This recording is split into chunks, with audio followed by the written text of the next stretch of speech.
Bom dia, galera. Então vamos aí para a Física 1, né? O que nós vamos estudar hoje? A aplicações, né? Primeiro, aplicações da refração. Da refração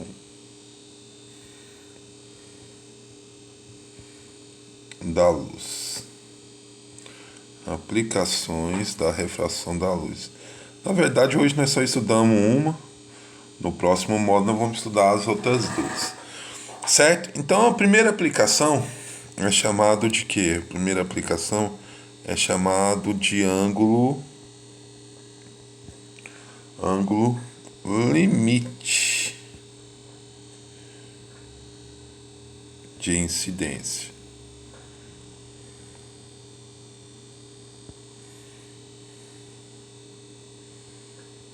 Ângulo limite de incidência.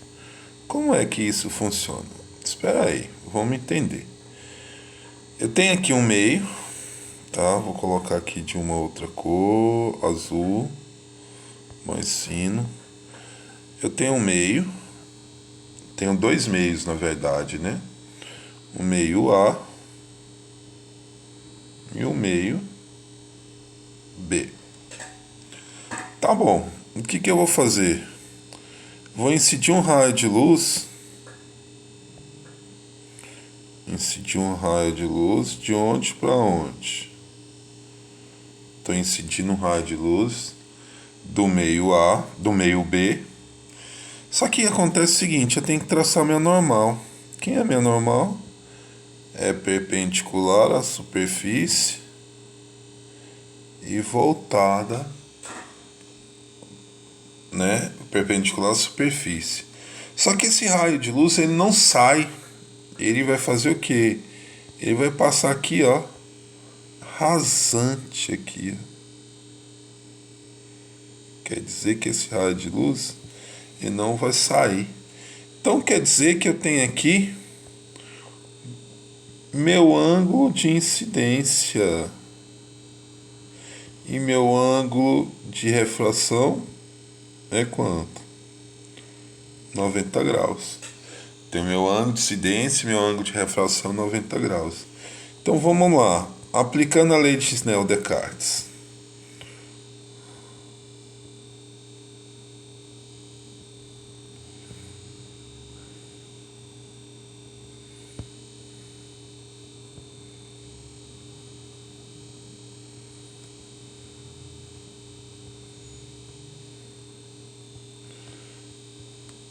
Aplicando a lei de Snell-Descartes, nós temos o quê? Temos o seguinte, índice do meio 1 vezes o seno do ângulo de incidência é igual ao índice do meio 2 vezes o seno do ângulo de refração. Mas quem é o meio 1? É o meio de entrada. Nesse caso foi o índice do meio B vezes o seno do ângulo de incidência é igual índice do meio de saída, é o índice do meio A vezes o seno de quanto? De 90 graus. Tudo bem. E o que vai acontecer? Índice do meio B vezes o seno do ângulo de incidência é igual ao índice do meio A. Quem é o seno de 90? 1. Isso está multiplicando. Passo para lá o quê? Dividindo. Então, eu chego à seguinte conclusão. Que o seno desse ângulo de incidência é o índice de A dividido pelo índice de quê? De B. Agora, com essa ideia aqui, eu vou fazer uma observação. Vamos fazer algumas observações aqui, ó. Observações. Vamos pensar o seguinte. Eu vou analisar da seguinte forma. Se o índice de A for igual ao índice de B, não sofre refração. Então seria assim, ó. O que ia acontecer? Meio A meio B, o raio de luz ia fazer o quê? Fechar, ele ia passar, a normal estaria aqui, aqui seria meu ângulo de quem? Um pouco laranja. Aqui seria meu ângulo de incidência, aqui meu ângulo de refração. O que aconteceu? Nesse caso, o ângulo de incidência é igual ao ângulo de refração. Em outra situação, se os índices não mudam, a velocidade do meio 1, ou meio A, vamos pôr assim, a velocidade do meio A é igual à velocidade do meio B. Ok? Então, nós temos essas seguintes observações. Se os índices não mudam, os ângulos também não mudam e as velocidades não mudam, certo? Então, agora vamos imaginar que o seguinte, essa aqui fica a minha primeira observação, hein? Nossa primeira observação. A segunda observação é a seguinte. Vamos imaginar que o índice do meio A seja maior que o índice do meio B. Tá bom. Se o índice do meio A é maior, acontece que índice e velocidade são inversamente proporcionais. Isso quer dizer que a velocidade no meio A vai ser menor que a velocidade no meio B. Então vamos pensar o que aconteceu. Vamos traçar aqui os meios. Aqui é o meu meio A, aqui é o meu meio B. Então o raio de luz ele incidiu sobre um ângulo. Vamos traçar normal. Traçando a normal. Vamos diminuir, vamos melhorar esse.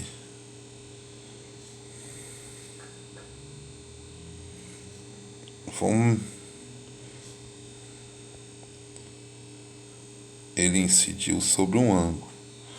Claro, esse é meu ângulo de quê? De incidência. Olha o que aconteceu. Ele saiu da menor velocidade e foi para a maior velocidade. Se ele vai para a maior velocidade, a tendência dele é fazer isso aqui, ó. Afastar. Isso quer dizer o quê? Que eu tive um ângulo de incidência e um ângulo de refração. Quem foi o maior? Um ângulo de incidência foi menor que o ângulo de refração. Essa é a minha segunda situação. Então, espera lá. Quantos índices são iguais, os ângulos são iguais, as velocidades são iguais. Quantos índices eu saio do meio mais refringente para o menos refringente? Então, do maior índice para o menor índice, a velocidade aumenta e o ângulo aumenta, certo? E a nossa terceira e última observação vai ser qual? Terceira e última observação é o seguinte: eu tenho do índice mais refringente, ou melhor, do índice menos refringente para o mais refringente. Lógico que acontece o seguinte: se as velocidades dos meios são inversamente proporcionais aos índices, então a velocidade A vai ser maior que a velocidade B. Então vai acontecer a seguinte coisa, a seguinte situação: eu tenho aqui o meio A, eu tenho aqui o meio B. Então, o que vai ocorrer? Eu vou incidir sobre um ângulo, o raio incide sobre um ângulo, traça-se quem? A normal,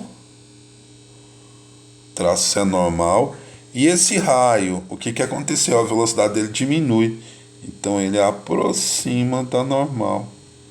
Então isso ocorre uma situação. Eu tenho um ângulo de incidência e um ângulo de quê? Refração. Isso quer dizer que o ângulo de incidência vai ser maior que o ângulo de refração.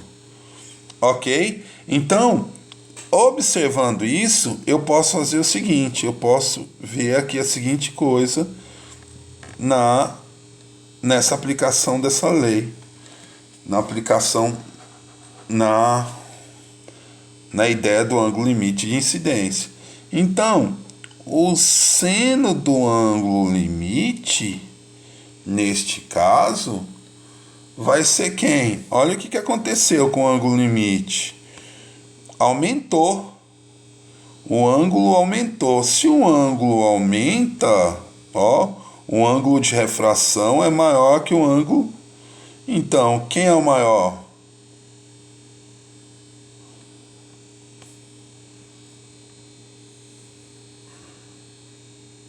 Quem vai ser o maior?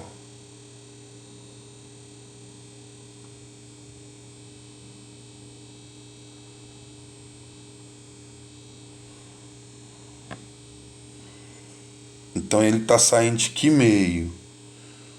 Quem é o meu ângulo de incidência?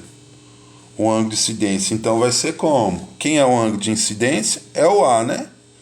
Vamos pensar? Ângulo de incidência é o A, ele é menor, então vai ser o índice de quem? Do menor, né? Isso que é meu ângulo de incidência lá no meu desenho, sobre o índice de quem? Do maior. Isto é ângulo limite. Valeu, galera. Beleza? Nossa aplicação aí.